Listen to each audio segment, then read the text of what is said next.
My first impression of Dr. Butler was absolutely that I was working with someone who was different than most doctors and dentists. I had just moved to Kerrville and I had gone many years without dental care.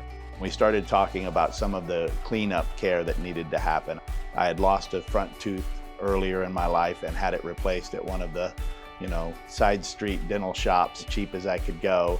So I had a glaring defect in my smile. My very front tooth was off-colored from all the other teeth, and it was pretty obvious. I deprioritized it and kept deprioritizing it until finally I talked to him one more time and he said, "Hey, when are we going to get to this?" Greg, he's fun, he's outgoing, he's laughing, he's having a good time, but he had some not great looking teeth and a bad looking crown that was done when he was young, and he was embarrassed. He didn't like it. We talked about options, and in that case, veneers with a crown on the broken tooth were the best options. It's great when I see Greg or any of the other patients that we've done significant dentistry on and they're happy and they're smiling and telling me stories about patients telling them how beautiful their teeth are, not how beautiful their veneers are, but how beautiful their teeth are.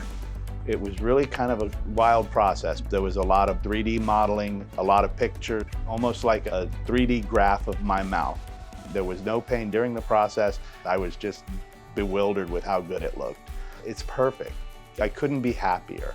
It literally changed my life. I immediately got on the phone with my 74-year-old mom and said, "Mom, we need to get you an appointment and get the teeth fixed." It changed her life. I wish I hadn't considered it cosmetic, because it's not cosmetic. It was a lot more than that. I used to not smile in pictures. I was afraid that tooth would flash. So I learned how to smile with my mouth closed. I don't worry about any of that now. It's all good. My mouth looks perfect.